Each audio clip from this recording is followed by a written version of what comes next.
Hello friends, आज मैं आपके साथ इकोनॉमिक्स का एक और टॉपिक डिस्कस करूंगा और टॉपिक का नाम है goals and instruments of monetary management in a closed economy.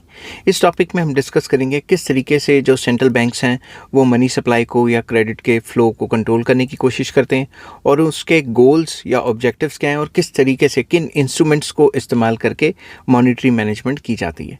तो शुरू करने से पहले बता दूं कि ये topic money and banking, monetary economics, UPSC, UGC के लिए काफ़ी इंपॉर्टेंट है। जिस हिसाब से आपने अटैम्प्ट करना है मैंने उसी हिसाब से ये क्वेश्चन को अटैम्प्ट किया हुआ है। तो चलिए शुरू करते हैं। सबसे पहले introduction. Monetary management refers to the actions taken by the central bank to regulate the money supply, credit availability and cost of funds in an economy. तो मॉनेटरी मैनेजमेंट का मतलब होता है सेंट्रल बैंक जो हेड बैंक है country का, वो क्या क्या एक्शंस लेगा मनी सप्लाई को कंट्रोल करने के लिए, क्रेडिट की या लोन्स की अवेलेबिलिटी को बढ़ाएगा या कम करेगा अकॉर्डिंग टू सिचुएशन, या cost of funds that is rate of interest को कैसे ऊपर नीचे करके इकोनॉमी के अंदर मनी सप्लाई को कंट्रोल करने की कोशिश करेगा। यहाँ पे हम क्लोज्ड इकोनॉमी की बात करें। In a closed economy where there is no foreign trade और capital movement with outside world, monetary policy focuses purely on internal economic stability. क्योंकि हमें फॉरेन ट्रेड इसमें क्लोज्ड इकोनॉमी में नहीं होता, तो असल में तो ये अनरियलिस्टिक सिचुएशन है। क्योंकि जैसे ये जो टॉपिक है क्लोज्ड इकोनॉमी तो आजकल होती नहीं है, ठीक है। फिर भी एक टॉपिक है यूपीएससी में कि क्लोज्ड इकोनॉमी के अंदर ये कैसे काम करेगा। तो क्लोज्ड इकोनॉमी में मेन फोकस रहेगा इंटरनल इकोनॉमिक स्टेबिलिटी पे, क्योंकि एक्सटर्नल शॉक्स तो नहीं लगेंगे ना। Next, the central bank like reserve bank of India, Federal Reserve and Bank of England uses several instruments to influence money and credit। तो जो सेंट्रल बैंक है कंट्री के, जैसे इंडिया में आरबीआई है, फेडरल रिजर्व्स यूएसए में है, और जैसे बैंक ऑफ इंग्लैंड जो है, जो इंग्लैंड का सेंट्रल बैंक है, ये कई तरीके के इंस्ट्रूमेंट्स यूज़ करते हैं मनी सप्लाई और क्रेडिट या लोन्स के फ्लो को कंट्रोल करने के लिए। These instruments help to achieve major goals such as price stability, growth, employment and financial stability. तो इन इंस्ट्रूमेंट्स को यूज़ करके, जो मॉनेटरी पॉलिसी के इंस्ट्रूमेंट्स हैं उनको यूज़ करके प्राइस को स्टेबल किया जाता है, ग्रोथ रेट बढ़ाई जाती है, एम्प्लॉयमेंट अपॉर्चुनिटीज़ को बढ़ाया जाता है और फाइनेंशियल स्टेबिलिटी लाई जाती है इकोनॉमी के अंदर। Because a closed economy depends entirely on domestic sources of production, consumption and savings and investment, the role of monetary policy becomes even more crucial for maintaining macroeconomic balance। तो monetary policy का closed economy में role और ज़्यादा जो है important हो जाता है, क्योंकि मॉनेटरी पॉलिसी के थ्रू आप प्रोडक्शन, कंजम्पशन, सेविंग, इन्वेस्टमेंट, इन सारी चीज़ों को जो है इन्फ्लुएंस कर सकते हो, ठीक है। तो इससे मैक्रो इकोनॉमिक बैलेंस मेंटेन रहता है। तो अब क्वेश्चन अराइज होता है कि goals of monetary management in a closed economy क्या हैं, क्या गोल्स हैं, क्या ऑब्जेक्टिव्स हैं। Monetary management usually pursues multiple goals, कई टाइप के गोल्स हैं। In the absence of international trade these goals becomes more inward focused and domestic oriented. क्योंकि फॉरेन ट्रेड नहीं है क्लोज्ड इकोनॉमी में, तो मेन फोकस रहता है इनवर्ड स्टेबिलिटी या इनवर्ड मतलब कि विद इन द कंट्री जो भी काम हो रहे हैं उन पे फोकस रहता है। विद इन द कंट्री जो है या विद इन द इकोनॉमी जो है स्टेबिलिटी को मेंटेन करना, वो मेन फोकस रहता है। तो सबसे पहला price stability, very important. Price stability means maintaining a stable general price level, कि आमतौर पे स्टेबल प्राइस लेवल का होना, that is avoiding both inflation and deflation, कि ना ही इन्फ्लेशन हो ना ही डिफ्लेशन हो, एक प्राइस में स्टेबिलिटी को मेंटेन करना, प्राइस को स्थिर रखना। Uncontrolled inflation reduces purchasing power, increases inequality and creates uncertainty for investment. अगर इन्फ्लेशन आ जाती है, अनकंट्रोल्ड इन्फ्लेशन आ जाती है, महंगाई आ जाती है, जिसकी वजह से परचेजिंग पावर कम हो जाएगी, इनइक्वालिटीज़ बढ़ जाएंगी और इससे अनसर्टेनिटीज़ आएंगी इन्वेस्टमेंट में। क्योंकि लोग जब गरीब हो जाएंगे, लोग सामान ही नहीं खरीदेंगे, तो फिर फैक्ट्रियों का सामान कहाँ बिकेगा। How monetary policy ensures price stability, किस तरीके से, reducing money supply during inflation, inflation के टाइम पे, महंगाई के टाइम पे मनी सप्लाई बहुत ज़्यादा हो जाती है, तो उस टाइम पे मनी सप्लाई को कम करती है। Increasing interest rates to reduce borrowings, rate of interest को इंक्रीज़ कर देती है ताकि इन्फ्लेशन के टाइम पे जो बोरोइंग्स हैं वो कम से कम हों। Using open market operations to absorb excess liquidity, excess liquidity को एब्जॉर्ब करने के लिए सरकार ओपन मार्केट ऑपरेशंस करती है, जिसके अंदर सरकार अपने जो ट्रेजरी बिल्स वगैरह हैं वो सेल करती है पब्लिक को और इंस्टीट्यूशंस को, और उनसे पैसा ले लेती है शॉर्ट टर्म के लिए। For example, if price rise sharply, से इन्फ्लेशन रेट एट 8%, मान लो 8% है, central bank raises interest rates, loans becomes costlier, rate of interest बढ़ा देगी, लोन्स कॉस्टलियर महंगे हो जाएंगे। अब पीपल बोरो लेस, जब लोग बोरो कम करेंगे तो डिमांड भी गिर जाएगी। Inflation reduces to target that is for example 4%, जो भी टारगेट है उसके ऊपर आ जाएगी। बट ये क्या इंस्टेंटली होता है? नहीं, इसमें टाइम लैग लगता है, ठीक है। नेक्स्ट जो ऑब्जेक्टिव या गोल है वो आ जाता है इकोनॉमिक ग्रोथ। तो कोई भी पॉलिसी जब सरकार बनाएगी, चाहे फिस्कल पॉलिसी हो, चाहे मॉनेटरी पॉलिसी हो, तो हर एक पॉलिसी का मेन गोल तो यही होता है ना कि इकोनॉमी की जो है तरक्की करनी, उसकी ग्रोथ करनी। Economic growth means increasing the productive capacity of the economy. तो इकोनॉमिक ग्रोथ का अलग अलग इकोनॉमिस्ट ने अलग अलग मतलब दिया है। तो बेसिकली ये होता है प्रोडक्टिव कैपेसिटी बढ़ाना, जिससे जीडीपी बढ़े और पर कैपिटा जो इनकम है वो बढ़े। अ closed economy does not receive foreign investments और imports, so domestic savings and credit become the primary source of growth। तो क्योंकि बाहर से पैसा नहीं आ रहा, बाहर से कोई ट्रेड रूट नहीं हो रहा, इस वजह से मेन फोकस रहता है कि डोमेस्टिक सेविंग्स कैसे बढ़ें और लोन्स की फैसिलिटी को कैसे बढ़ाया जाए ताकि ग्रोथ को अचीव किया जाए। तो monetary policy promotes growth by number 1 reducing interest rate to encourage investment. Rate of interest को कम किया जाता है ताकि इन्वेस्टमेंट्स को एनकरेज किया जाए। रेट ऑफ इंटरेस्ट को कम करेंगे तो लोग लोन्स लेंगे तो इन्वेस्टमेंट्स बढ़ेगी। Ensuring adequate credit for industries. तो मॉनेटरी पॉलिसी इंश्योर करेगी कि जो भी डोमेस्टिक इंडस्ट्रीज है उनके लिए उतना क्रेडिट हो जितना उनको चाहिए ताकि ग्रोथ हो।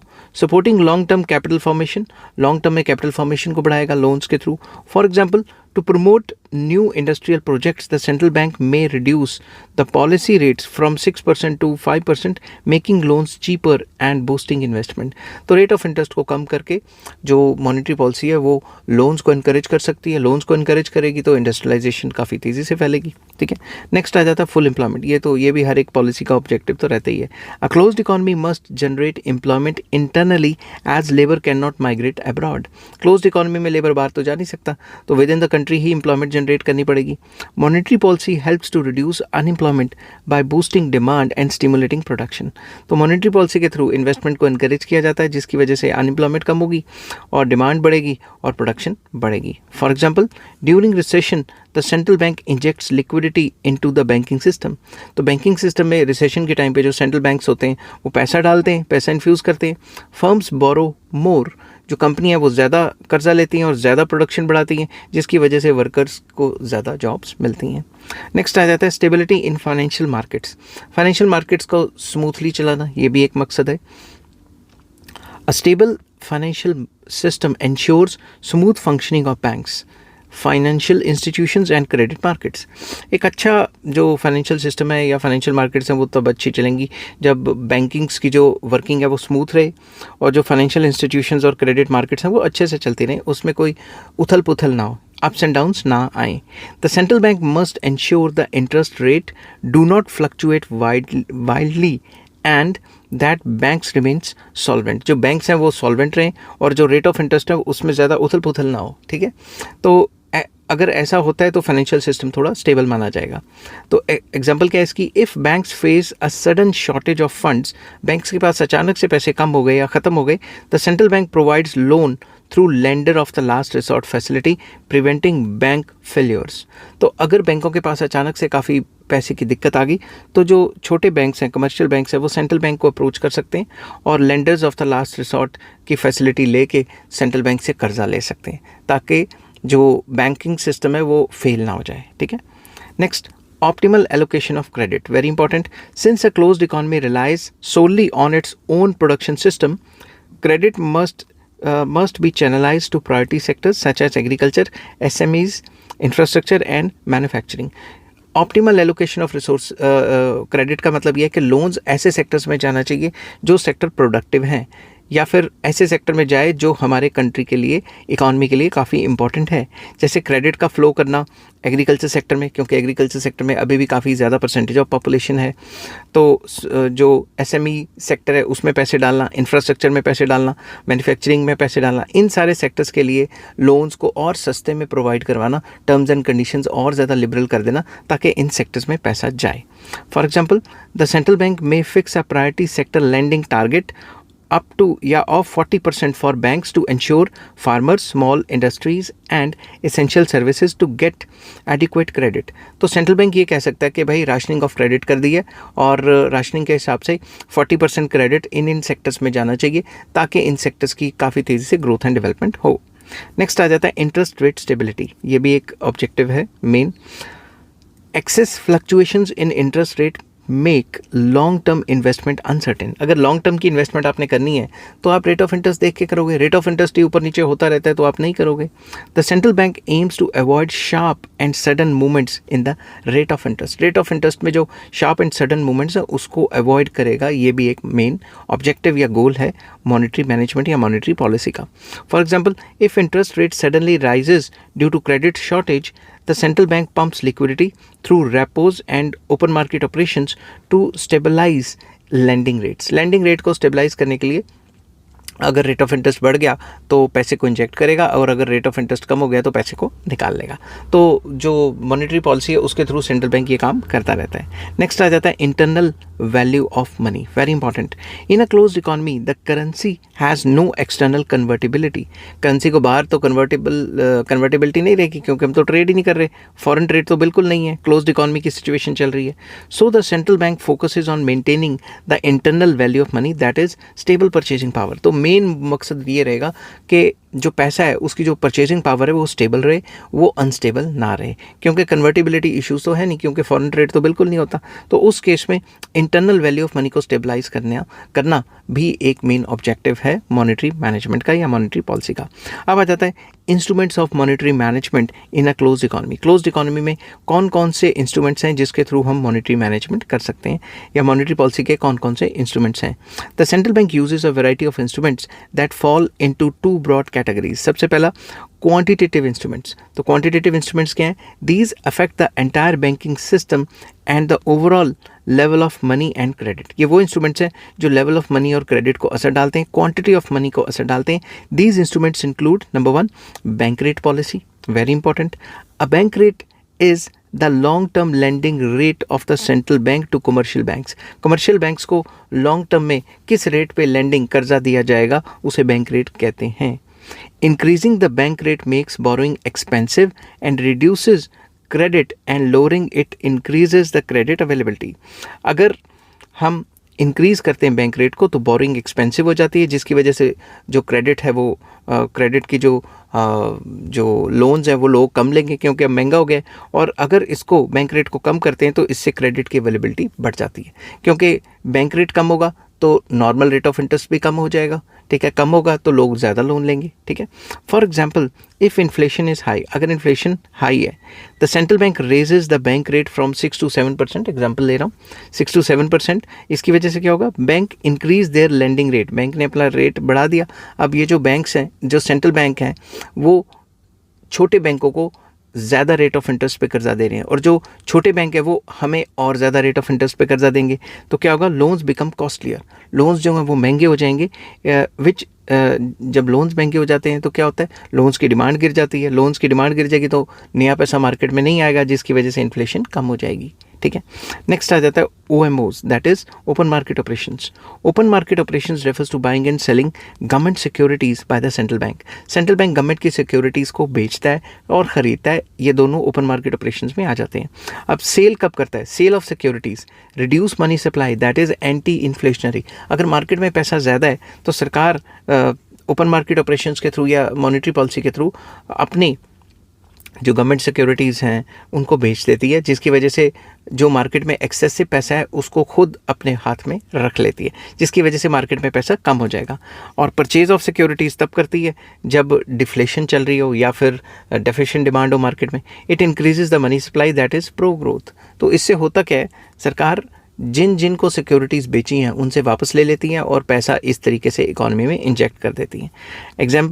For example, to control excess liquidity central bank sells securities worth ₹10,000 crore, bank lose funds, credit creation decreases. अगर मार्केट में बहुत ज़्यादा पैसा है या इन्फ्लेशन चल रहा है तो सेंट्रल बैंक क्या करेगी? अपनी सिक्योरिटीज़ 10,000 करोड़ की बेच देगी मार्केट में, फाइनेंशियल सेक्टर को या लोगों को, आम बंदों को भी बेच सकती है। तो उससे क्या होगा? मार्केट में जो पैसा होगा वो कम हो जाएगा, तो बैंकों के पास जो पैसा होगा वो कम हो जाएगा, तो बैंक आगे कम ही लोन दे पाएंगे, जिसकी वजह से इन्फ्लेशन को कंट्रोल किया जा सकता है। नेक्स्ट आ जाता है cash reserve ratio, CRR। Cash reserve ratio is the percentage of bank deposits that banks must keep with the central bank in cash. छोटे bank, commercial bank central bank के पास अपना कितना % पैसा रखेंगे उसे कैश रिजर्व रेशियो कहा जाता है। हायर कैश रिजर्व रेशियो से क्या होता है? Less money to lend and hence credit contracts. अगर हाई कैश रिजर्व रेशियो रहेगी तो बैंकों को, कमर्शियल बैंक्स को सेंट्रल बैंक के पास ज़्यादा पैसा रखना पड़ेगा और लोन्स वो कम दे पाएंगे। लोअर कैश रिजर्व रेशियो में क्या होगा, more money to lend and hence credit expands. अगर कैश रिजर्व रेशियो को कम कर देते हैं तो अब कमर्शियल बैंक्स के पास पहले से ज़्यादा पैसा होगा, वो ज़्यादा लोन्स दे सकते हैं। For example, if cash reserve ratio increases from 4% to 6%, example लेके चल रहा हूँ, banks must maintain more cash with central bank, जिनकी वजह से लोन्स कम हो जाएंगे और इन्फ्लेशन गिर जाएगी। इन्फ्लेशन को कंट्रोल किया जा सकता है, ठीक है। नेक्स्ट आ जाता है SLR, that is statutory liquidity ratio. SLR is the percentage of banks deposits that banks must maintain in the form of gold, cash और गवर्नमेंट सिक्योरिटीज। तो SLR टोटल डिपॉजिट्स का उतना परसेंटेज है जो कि बैंक को अपने पास रखना पड़ता है, गोल्ड की फॉर्म में, कैश की फॉर्म में या फिर गवर्नमेंट सिक्योरिटीज़ की फॉर्म में। अब अगर हायर SLR होगा जिसकी वजह से लिक्विडिटी कम हो जाएगी, कि अगर बैंक को पहले से ज़्यादा पैसे अपने पास रखने हैं तो लोन्स देने के लिए तो कम ही हो जाएंगे, और अगर लोअर SLR है तो इससे बैंक की लिक्विडिटी बढ़ जाएगी। क्यों? क्योंकि कम परसेंटेज ऑफ पैसा अपने पास रखना है टोटल डिपॉजिट्स का, तो वो ज़्यादा लोन दे सकते हैं।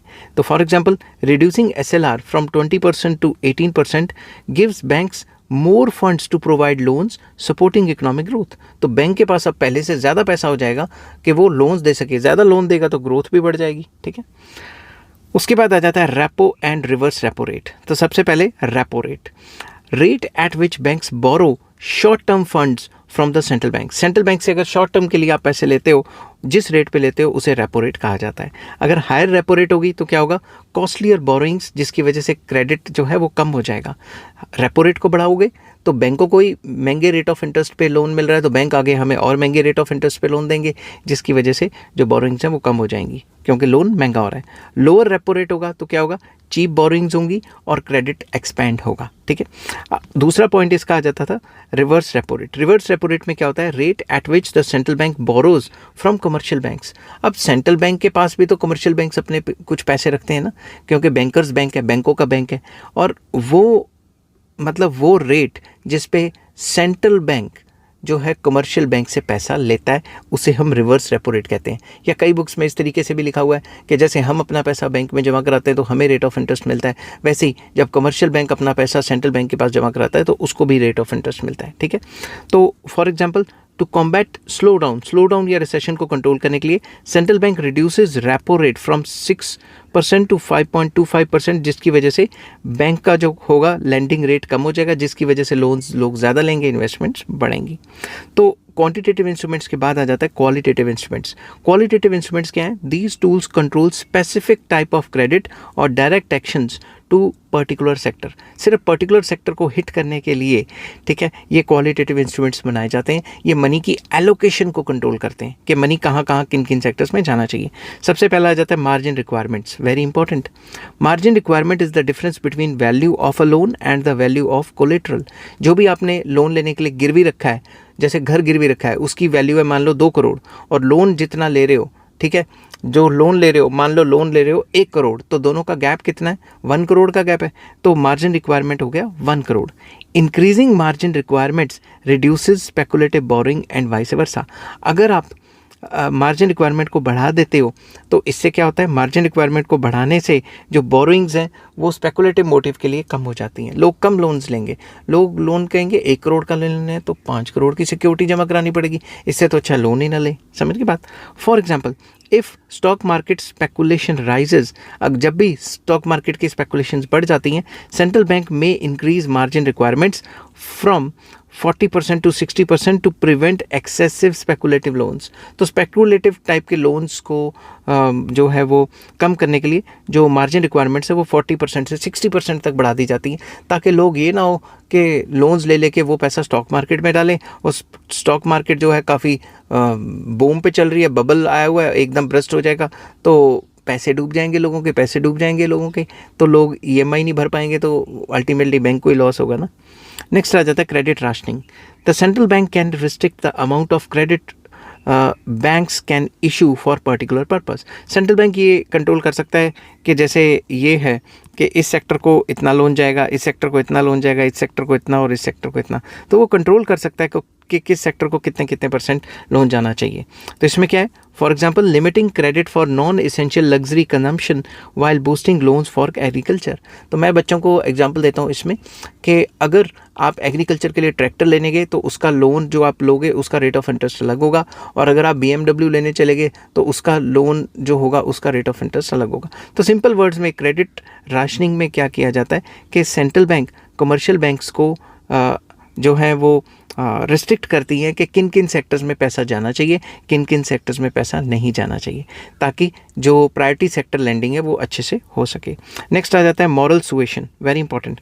The central bank persuades banks through meetings, letters और appeals to follow certain guidelines. Central bank जो है वो कमर्शियल बैंक्स को जो है वो परसुएड प्रेशराइज करती हैं कि तुम हमारी बातें मानो, अगर हमारी बातें नहीं मानोगे तो डायरेक्ट एक्शन हो जाएगा, वो अगला पॉइंट आ जाता है। For example central bank advises banks to reduce lending for speculative real estate activities, कि स्पेकुलेटिव और रियल एस्टेट की एक्टिविटीज़ के लिए जो लोन्स वगैरह हैं उनमें कमी करने की एडवाइस कर सकती है, किसी भी टाइप की एडवाइस कर सकती है, बैंकों को वो फॉलो करनी पड़ेगी, जिसको मॉरल सुएशन कहते हैं। एंड लास्ट आ जाता है डायरेक्ट एक्शन। इसमें क्या है, when banks violate regulations the central bank may penalise them और रिस्ट्रिक्ट देयर ऑपरेशंस। तो उनको फाइन लगा सकती हैं या उनके ऑपरेशंस को रिस्ट्रिक्ट कर सकती हैं। जैसे किसी भी बैंक को कह सकती है कि भाई आज से तुम जब तक 3 महीने तक क्रेडिट कार्ड को इशू नहीं करोगे, या इतने टाइम तक तुम ऑपरेशन नहीं करोगे, पहले इस चीज़ को सही करो, या फाइन्स एंड पेनल्टीज लगा सकती है। For example if a bank fails to maintain CRR the central bank may impose penalties और रिस्ट्रिक्ट इट्स लेंडिंग कैपेसिटी, कि जब तक तुम ये सही नहीं करते तब तक तुम फ्रेश लेंडिंग नहीं करोगे। इस टाइप की पॉलिसीज़ लेके आ सकती हैं। तो monetary policy in a closed economy and how it works in a closed economy conclude करते हैं the absence of foreign trade means monetary policy works directly through interest rate को कंट्रोल करके monetary policy चलती है। Credit या loans की availability, domestic consumption और investment को असर डालती है। प्राइस लेवल्स को असर डालती है monetary policy, and employment levels को असर डालती है। तो monetary management in a closed economy plays a crucial role in maintaining macro economic stability. तो मैक्रो इकोनॉमिक स्टेबिलिटी को मेंटेन करने के लिए बहुत ज़रूरी है। By using a combination of quantitative and qualitative instruments the central bank aims to achieve price stability. Main मकसद तो यही है कि प्राइस स्टेबल रहे, ग्रोथ हो, एम्प्लॉयमेंट एंड फाइनेंशियल स्टेबिलिटी रहे। Since the closed economy has no external trade links, क्योंकि बाहर से कोई लिंक नहीं है, the effectiveness of the monetary policy becomes even more important, क्योंकि इंटरनल स्टेबिलिटी मेंटेन करनी है।